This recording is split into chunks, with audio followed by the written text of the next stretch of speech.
a majority of our, if not all of our revenue streams. It's a pretty simple budget with the complexities of health insurance and benefits increasing. So Retirement. Retirement was huge. And I know as a village board, we very much value our personnel and our human resource, which is 65% of our budget. And taking care of them, it's important. It's an important piece to the work that we do, and holding on to them and making sure they're well taken care of. I agree. I think that we've had a lot of good discussion, and I think it is very important that we do take care of the people that take care of us, that take care of our village, with healthcare and with retirement. I think those things are really important, that we keep those things at the front of our mind.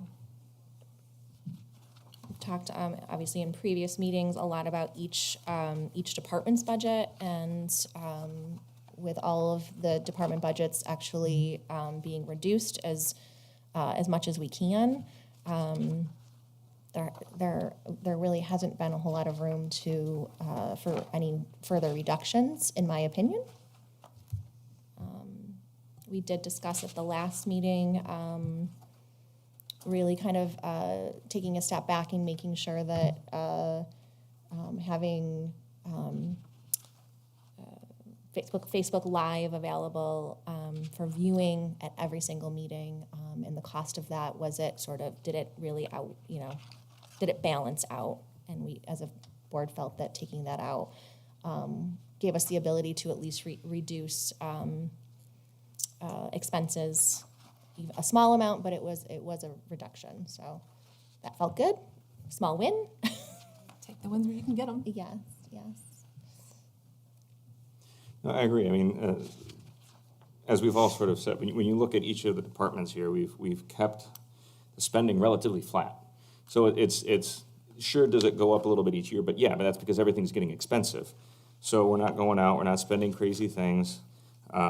We're making sure we're doing what we can to recruit and retain good talent, and at the same time, making sure that the infrastructure that we have in the village is at that serviceable level, right? We can't just keep kicking, you can't, sure, like you said, Brian, we've all kind of agreed, we could choose not to do something, but then we're gonna have to do that and the other thing next year. And if we kick the can down the road that year, it's just gonna snowball. And, you gotta, those are the things we can't just compromise on, because that will have a ripple effect everywhere. And especially since things aren't getting cheaper, if we kick it down the road, it's going to be even more expensive next year than it will be this year. So, I give,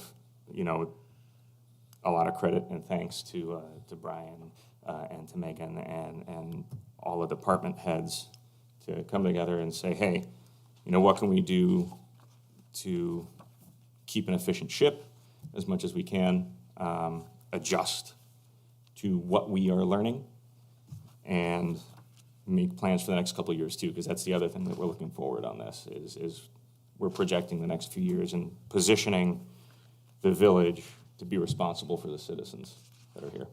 Yeah, you raise a really good point, that it's a budget not only taking care of us in this coming year, obviously, but taking care of our village in the next few years, and the infrastructure that, it's the cornerstone to what we do. Yeah, I mean, the budget is that. The budget has a relevancy way beyond the operating year for this year. It continues to grow this village responsibly and continues to sustain best practices to a quality of life that really has put Fairport on the map in New York State. This budget, if you review this budget as you have, and even the public for that matter, this budget does not state that we have a spending problem, right? It states that we have a diversification of revenue challenge. That's what's going on, right? What we're doing here in the budget is there's nothing of significance or note that's really something we can control and or something that we can do to limit that, right? There's nothing in this budget, even to the point of $20 extra in an account, that shouldn't really be there. And the board's really good at that and really challenging what's going on, how are we doing it, what have you. But at some point, you just kind of hit a saturation point, and as we've discussed, we don't have to relitigate all this again, but you know, having a multitude of high expenditure line items with a slowing of revenue in any regard is going to create a challenge, you know. But I'm proud that we're able to do stuff with this budget, and you know, all of you went through this thing critically and responsibly, looking at true long-term financial forecasting. I mean, that's so important, and it dictates your eventual decision on this adopted budget, on why you're doing the things that you do. Even with these tax increases and everything that's going on, you have the ability to adapt, to amend, to appropriate cash in the future. You have flexibility, and that is what you want. You're not sitting at the edge of a cliff saying, gee, what do? I have no cash. I have nothing to respond outside of just I take it as it is and I adopt the budget. You have options for now and in the future about how you want to respond and kind of finance, but also how you want to see the village operate and the type of setting that you want to provide.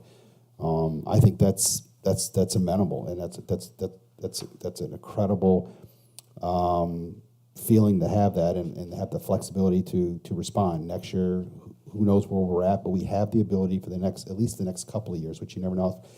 You already know where you're going to be in the ballpark. You understand the challenges. You understand how you're going to finance that now.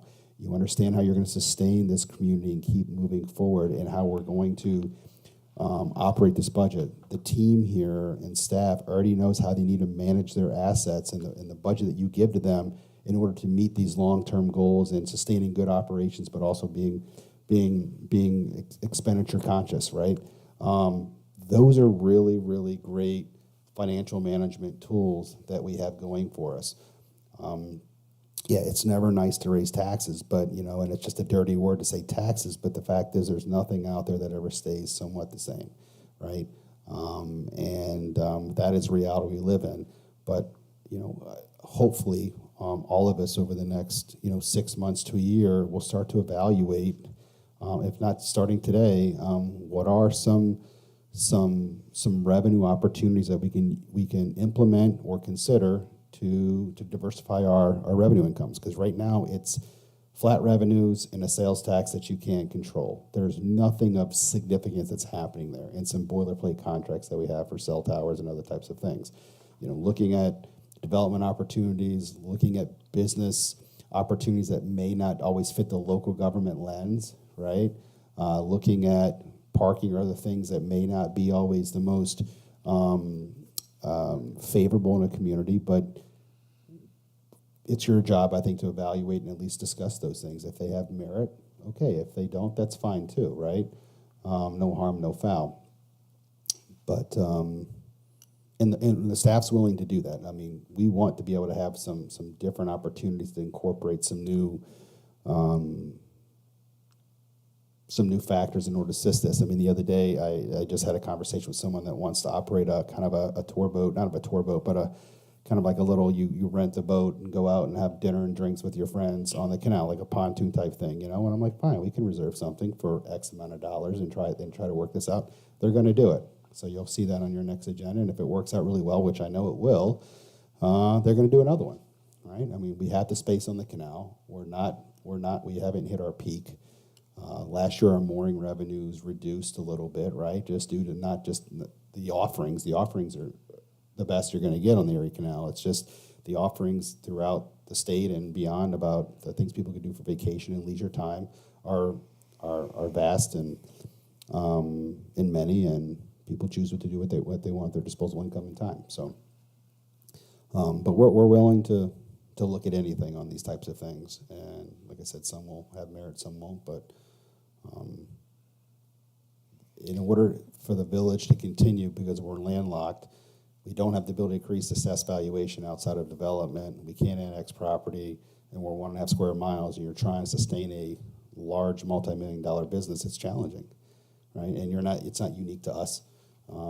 Everywhere in the world feels these things, and the village was here 160 years before us, and they'll continue to be here 60 years after us, right? So we'll get through it all.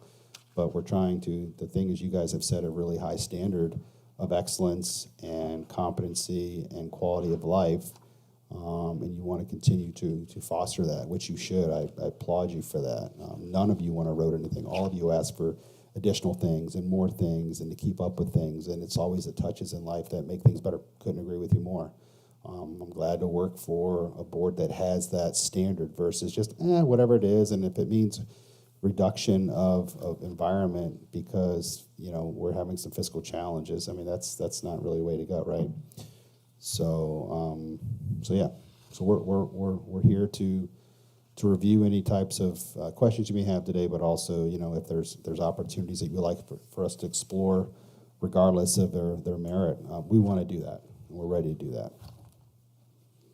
So, I mean, I'll speak for myself, but I would imagine it's in line with what my fellow board members feel and think, that by all means, Brian, I think that it is probably time to really do some research and start thinking about how do we diversify our revenue stream. And so I know that perhaps we're not able to really have a in-depth conversation about those possibilities tonight. I think we've probably come to that point. The cell tower piece has been helpful. I know that there is something sort of in the works maybe with FMC and an additional cell tower. I don't know if we have any updates on that. We're working through the process, but they're not gonna impact the general fund because it's on electric property, and it'll be a revenue stream for the electric fund. Okay. Yeah. There was an email that Trustee Waika had sent with some ideas. I don't know if you want to speak to those. So I also agree with Emily. I think it is time for us to look at some alternate revenue streams that could help the village and help with what it is that that is predicted to happen in the next few years with increases with retirement and health insurance and things like that. Some of the ideas, they're just ideas. Whether it's parking, like a downtown core parking situation, or I know we had discussed like an ATM type of situation. There's all sorts of other things, but I agree that I would be interested in hearing more about what opportunities are available to us. I hadn't heard about the ATM. Could you speak? Is there something that you could share about This that? was a conversation Heidi were having a while back, but it was during COVID. Some people reached out to us about a broker that maybe having a private ATM on public property, and we would lease out the grounds in which it would sit on, facilitate the utilities to it, and then have a financial arrangement where we would get monthly lease payments for the property that it sat on, in addition to maybe a percentage of the transactional fees and so forth. I followed up on that quite a few times, and it kind of fell through. But it was something where we have 4 or 5 really big parking lots where you just come in real quick and pop out. We can make something work, and for a revenue stream that's ongoing, they're not going anywhere. That might be a good opportunity. It's something I would probably like to look back into it again. They're de minimis footprint, have opportunities to do that. But I mean, those are things that just you don't really think of local government getting into that business. But in the end of the day, if it's something that we can do and think out of the box, and it garners it's the big thing here is not just looking at one-time revenue, looking at revenue streams that are continuous, that as your budget goes up and your expenses are constant, so are your revenue streams, right? While one-time revenues are fine, it's just that. It's one-time revenue, it's spent a year later. Then what do you do, right? So I would kind of concentrate on any of our investments being on something that is ongoing. I know that the Little Wine restaurant, My Wine and Cheese, that the patio, if you will, out in front of that property, that was sort of leased space to them, and there was some revenue that was coming in from that. I know the business that has taken that location is not something that would probably utilize that space. Is there perhaps an opportunity to do something with that space and making it available to the public? 100%. Similar It's to a like what great, the town does with, like rental for parties rental or for- doing whatever. Yeah, 100%. It's a great asset. Whether we rent it out or whatever, I want to see it utilized. It's a Yeah, beautiful it's space. It's right on the beautiful. canal. Location's The amazing. board just made a significant investment in the beautification of that area. Who doesn't want to sit out there and have a good time and have a birthday party or, hey, I'm turning 40, let's get the friends together or whatever you're going to do. I mean, all day. It's a great idea. so maybe. And why not? Maybe we research, how we might do that. And we still rent the patio to Rustic Taco? Yes, we still have that arrangement. If they want to use it, we do. Yes. And they loved it. I mean, I think even last year they tried to go as like almost into November just to try to maximize the space. I mean, if you can sit outside and it's a beautiful day, they'll do it. I don't blame them. I don't know if you can see my hand up, but can you hear me okay? Oh, Oh, I couldn't see the hand up, but we can hear you. Go for it, Julie. So perhaps this is an idea, is to take some of these brainstorming ideas and ask Brian to come back and at a very near board meeting, have a whole list that we can sit and chat about and go through and say, okay, this looks like something we can investigate and get more idea of what it's worth to the organization, as well as, are you getting echo on me now? We can hear you. You're fine. Okay. And I know that in terms of how we operate with regard to parking, that Jill was looking at some ideas about how we offer parking to businesses that utilize our parking. I don't have details or anything like that, but I know that looking for contributions from businesses in a way that helps us fund some of these future projects that are gonna be infrastructure projects that are gonna be costly and large. Getting staff to give some ideas about options and then coming back to the board and we can talk through them and look for ways that we might be able to add revenue streams through how we operate on a regular basis in the community. The other piece that I wanted to add in support of all the discussion previously was the yes, we're having to fund large expenditures for retirement and for the healthcare. But the fact is that we're a community that's over 100 years old, and our infrastructure is going to require expenditures just to keep it operating. And we've made that hard decision to continue to fund those things. But if you don't choose that, your community falls apart. You don't have good sewer, you don't have good roads, and you become a location of the past. And one more thing. Pretty expenditures, but they're expenditures that are important. One more thing, just as we keep talking about healthcare, I want to make sure just that and I appreciate the fringe benefit that's provided to our employees, and thank you for that. But I want to say that, it's not something where, we weren't willing to look at premiums or contributions to employees. They're already doing that. And I just want to make sure that you understand it's not something where they're almost getting free healthcare. With our premiums, in addition to the out-of-pocket deductibles, because everyone here is on a high deductible plan, they're not on a PPO or a core plan anymore. Everyone contributes minimum $4,500 to $7,500 a year toward their health care every year, which is significant. It's not immaterial. So it's not like something where they're having their $1,000, health insurance premium every year, and it's just do whatever. The out-of-pocket expense, deductibles associated with the high deductible plan that we're on, in addition to the premium contributions that are required for the employee handbook, equate to that number. So they are significant, probably more significant than most local government entities and school districts. So just want to make sure that we were clear on that, because otherwise, if there were something that were less, we would come back and say, hey, I think it's time for a higher contribution. So.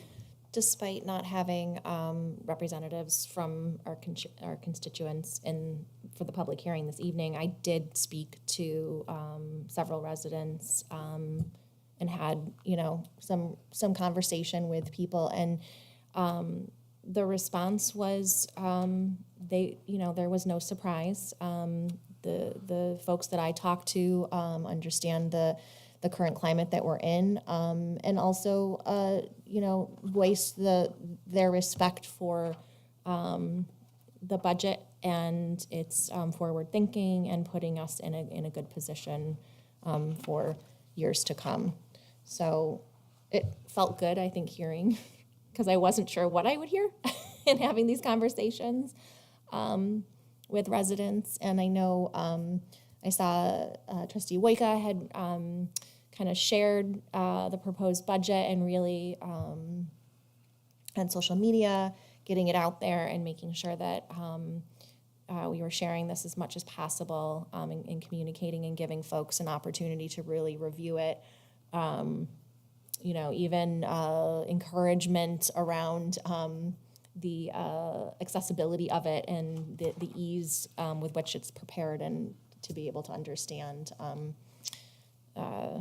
So, yeah, those were the conversations I had, and in fact, there weren't, despite what I thought, there weren't any real, nobody likes to have their taxes raised.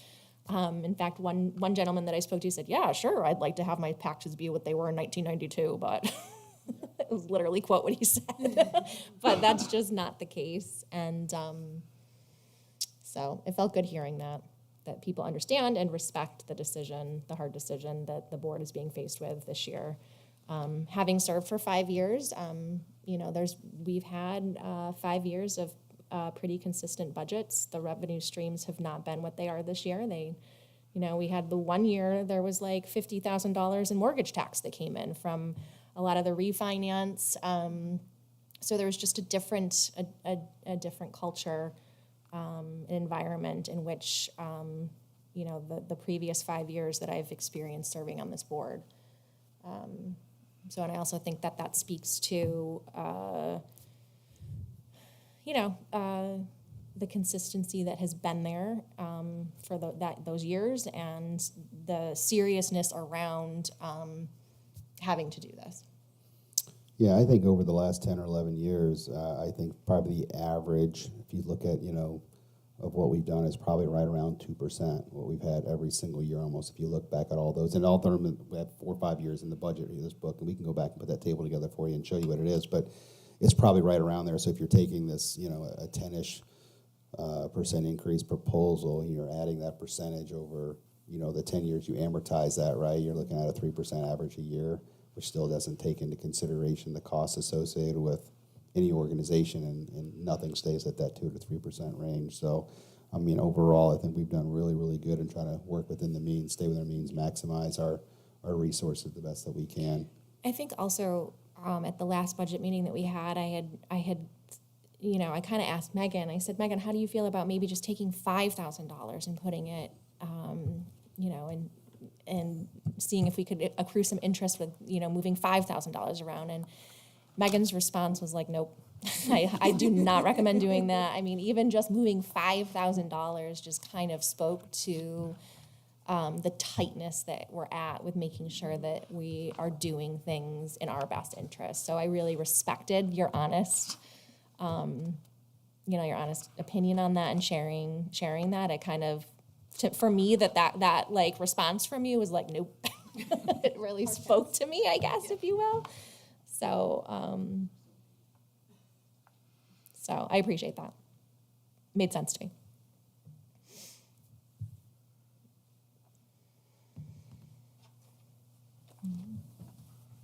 I suppose the only thing to add is, what we've also been reading is we, as a village, this is not unique to our situation. People and villages and municipalities all over New York are having to grapple with this same topic. So, and the reason I bring that up too is as a reflection over the past 5, 10, some odd years, right? That the village has been managed with a steady hand and has been looking at things, and it's, if we were the only ones who maybe were in that position, then there's some other conversations I guess you got to have, but we're not. So it just further emphasizes the fastidiousness that we go about in terms of that Brian and Megan and your team go about making sure that we're keeping up to date with all the things that we need to keep up with in a responsible and efficient way. Thank you, Trustee Benassi. Trustee Briggs, do you have anything? Nope. No, we're all good. You've answered all of our questions, Brian. For now. For now. So I want to make a comment on what Trustee Banowski just said, because I think it's really important.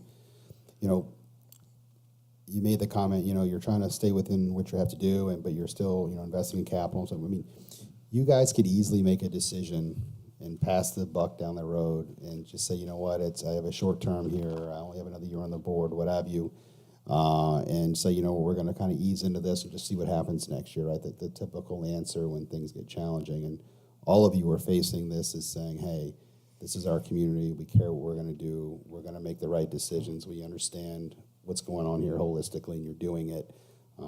I've been doing this a lot of time, and I've worked at a lot of different local governments.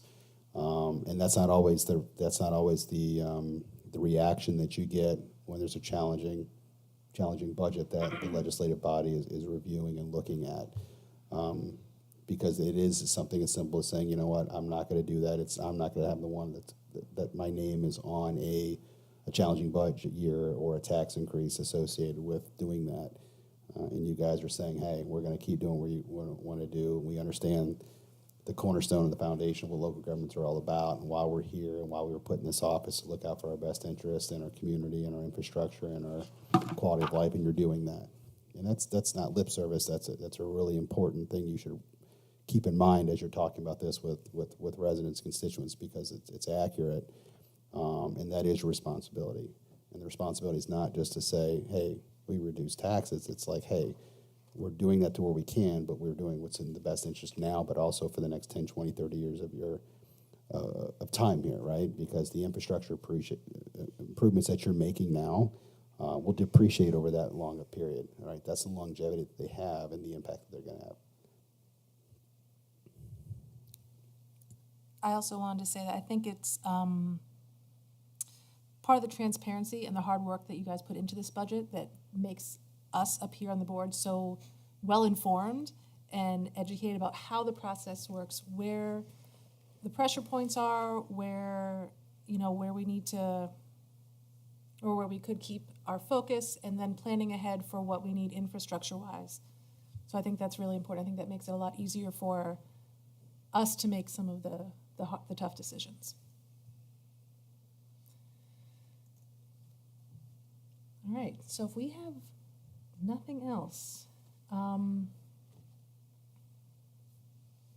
do we want, if no one has any Let's just say, at other least for now, we're questions, kind of a consensus. We're kind of at a consensus, it seems. Do we want to make a motion to approve the budget this evening? Is that something we can do?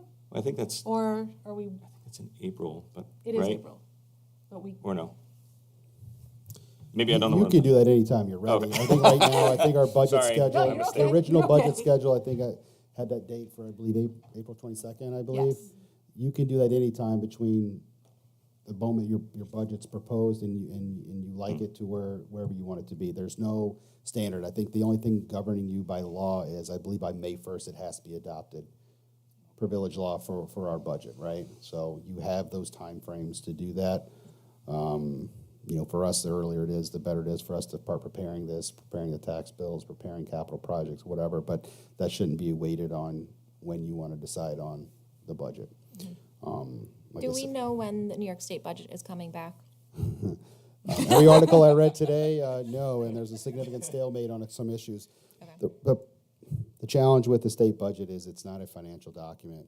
The state budget here, unlike a lot of states, is used to push policy, and which you see our budgets never do that. And so what happens is it's like, well, if you're going to vote on my budget, even if you don't like it, because I'm going to give you the policy amendment that you want, like we're going to do this or ban cell phones or whatever the case may be, Sure. right?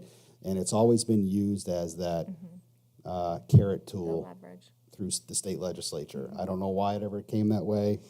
We're not going to figure it out here, but that's always the reason why the budgets are late or really challenging. So they push through all these initiatives through the state budget. It should just be your state budget to adopt your operating budget and your operating plan. It should not be, well, do this and what does it have to do with cell phones, right? But I'm just using that example. There's a lot of things if you start looking through about what's trying to be pushed through, and that's what's holding it up. It's not the financial prudence of a balanced budget. It's not. So can I step in here real quick and talk about the dates? When Brian and I were planning this, I knew that I was not gonna be back in the Village of Fairport until April 21st, and that I wouldn't be able to attend a live meeting. We were not sure how this whole budget process was gonna go, because it was a little bit on the controversial side to have such a increase. And so I asked him to wait until the 22nd, because I knew I would be back. And, it sounds like most everybody's in agreement, and, we needed to make sure that there was consensus, but also a quorum. And there's both of those, it sounds like. So if you decide to wait until the 22nd, that's fine, but I'm giving you the original reason why we put it so far off, because we did not know how all of these budget discussions were gonna roll out over the last 2 weeks. And whatever y'all decide is fine. Thank you, Mayor Domeratz. How are you feeling? Do we want to move forward? Do I have to ask for a motion?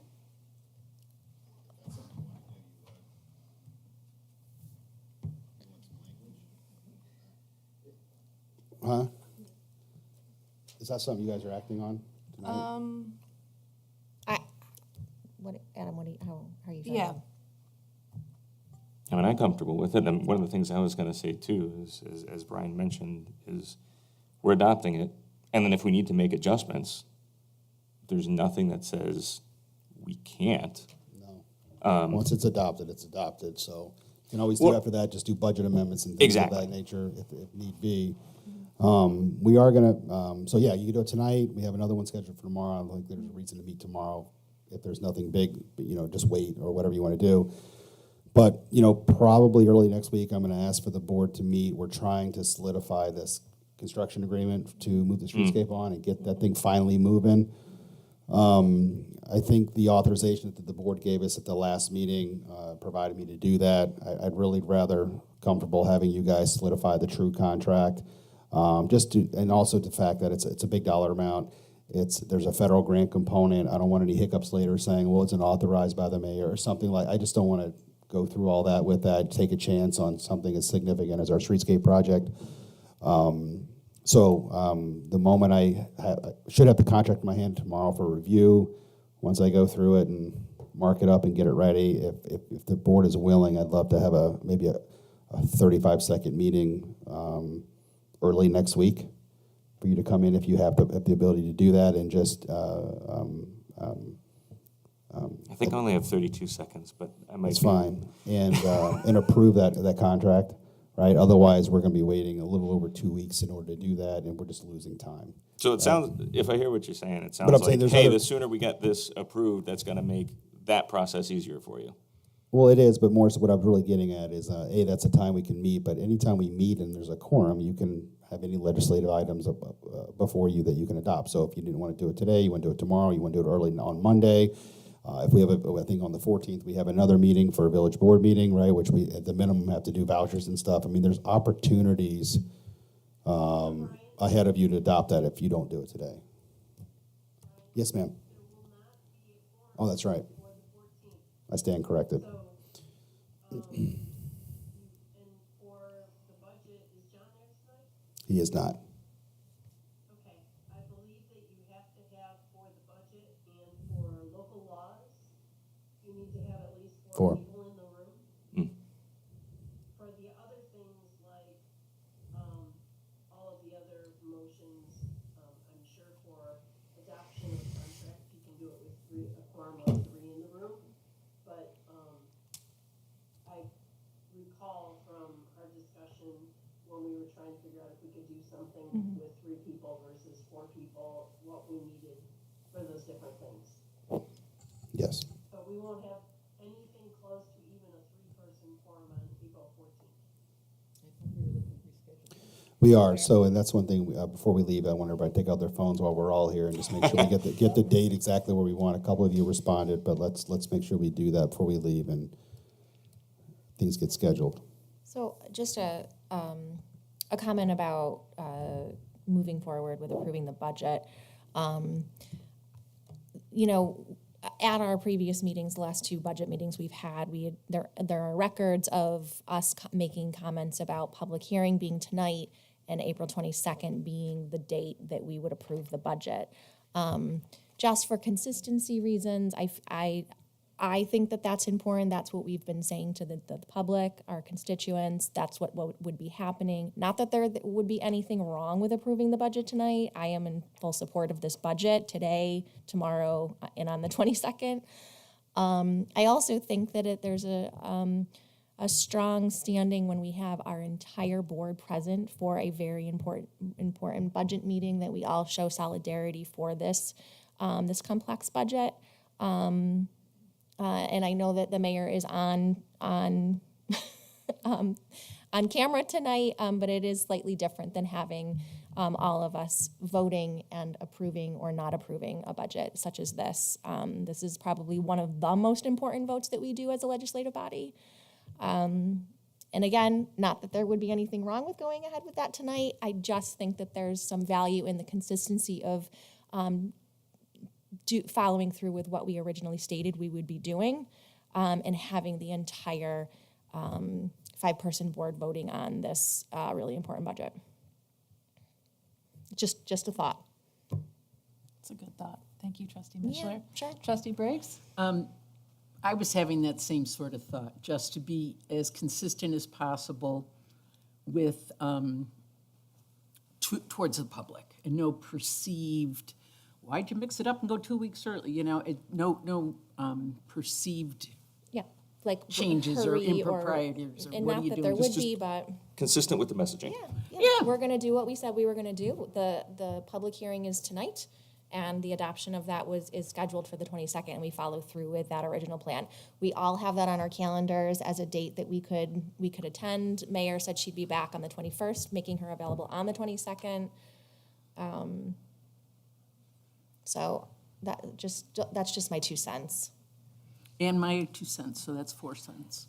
Oh, I think we have all of the sense. okay. I think we, yes. I just sent out that note because for the sake of, we knew that there were gonna be enough people, and just for a historical point, there has been a point in time when we did approve budget and I was online, not in the room, but, I'm totally okay, and I can totally support the idea of waiting until the 22nd. Okay.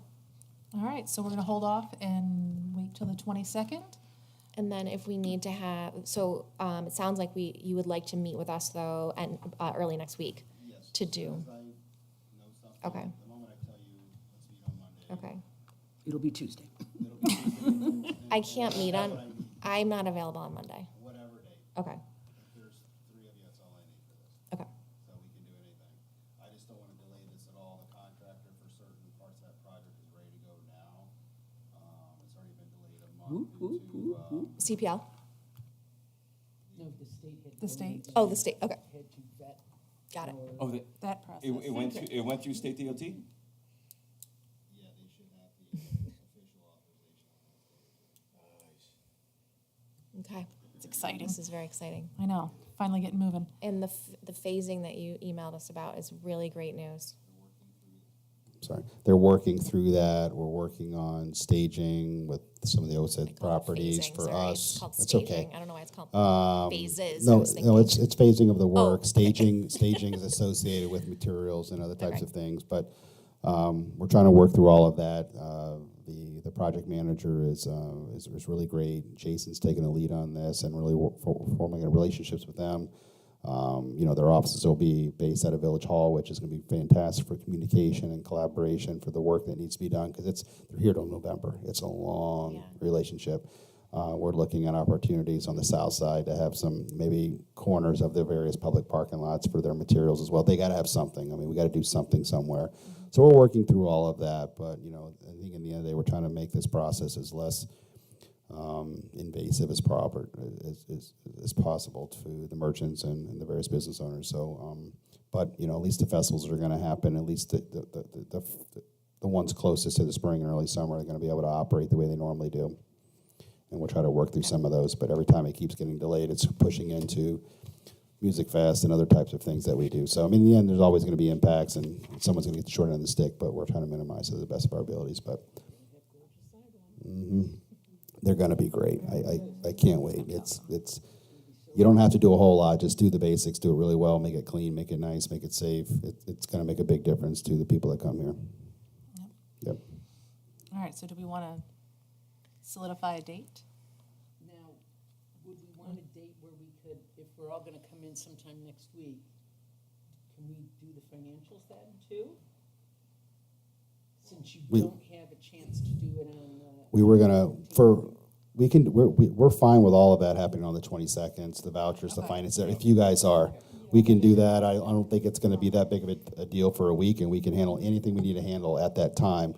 If there's something where we have to come in real quick for a quick action, we can do that. But for next week, if you could look at your calendars for either Monday or Tuesday, just if need be, is those dates available if we had to come in at all? Monday.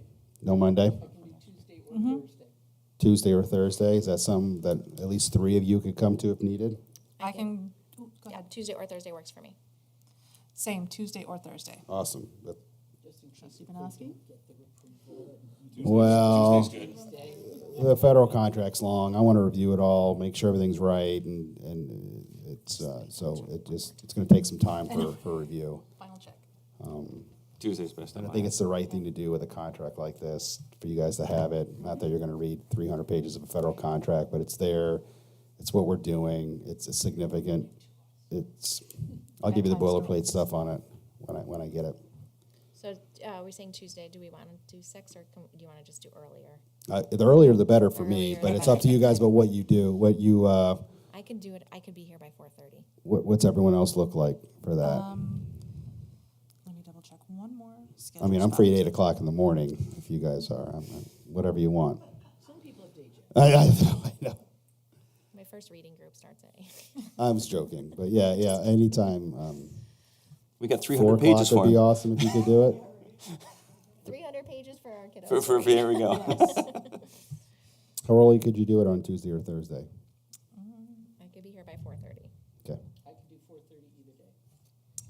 Come on, Adam. Don't be the lone wolf. Make it happen. I think I'm good, but let me double check here. That's the I 8th, am good correct? on the 8th Yeah. for 4:30. Awesome. Yeah. Yeah, I like it. Look at that, an I early love it. meeting. We're gonna do 4:30. 4:30. Joe, please send me another link for Yes. whatever time they choose, and I'll be there. All right. I'll make sure that they get this stuff to timely where we can actually do it on that date. Okay, Thank you. so that Thank you. meeting will be 4:30 on Tuesday, the April 8th, in this room. In this room, and it will be 5 minutes. It's Solid. approve the contract, get out. Okay. Outstanding. I was told 35 seconds. 32. We can do it in 5 seconds, but you guys like to talk and talk about the weather. It takes time. We do like to chit chat. Great. All right. Good stuff. I Yay. think we've taken, go ahead. And you're officially canceling the meeting for tomorrow. We are fit, Yes. Oh, yes. Yeah, you can just state April that. Fool's Day. Ha. I just didn't know if Yes. that's something we had to do. We're having a meeting. Not. Glad we're not Just approving the kidding. budget on April Fool's Day. Oh, my God. Yeah, so there's no budget meeting number Yeah. 3 tomorrow evening. That's great. We're not doing that. That's wonderful. Do we have to do something to officially cancel that, or no? No. No, no motion, no nothing? I'll Okay. take it off the calendar and it just doesn't happen. Yeah. All right. Anything else for the good of the order? So you have plenty of time. So if we're Yeah. gonna do it on the 22nd, I mean, you guys have plenty of time. Something comes up, want to talk about some crazy, you want to maybe have a Fairport Zoo and we operate it, whatever. Give us a call. We'll talk about it.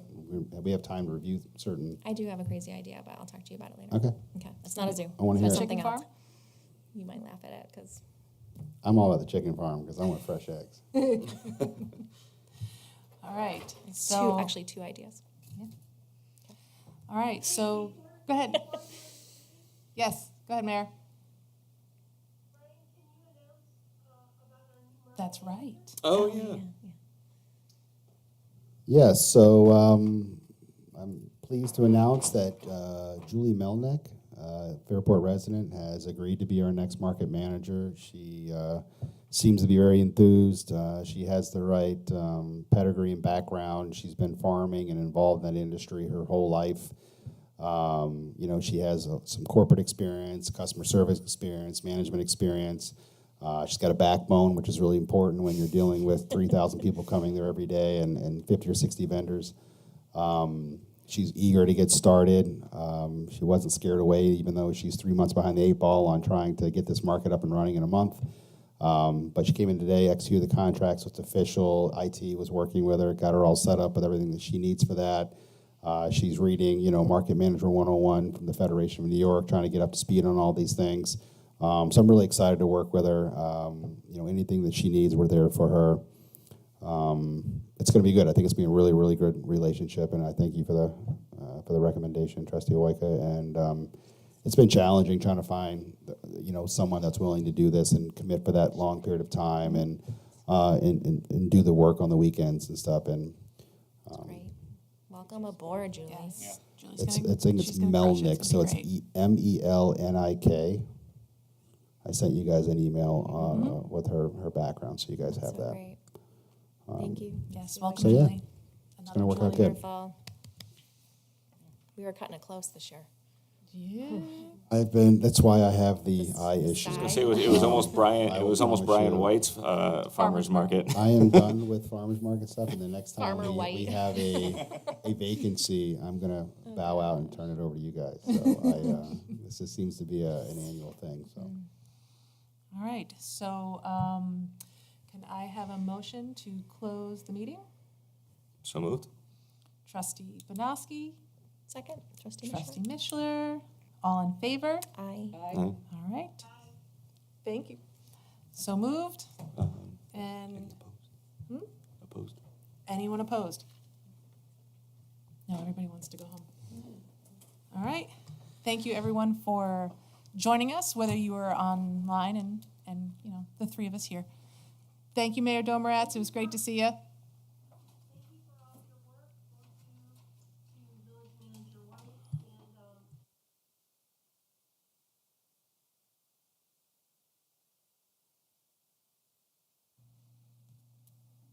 Thank you.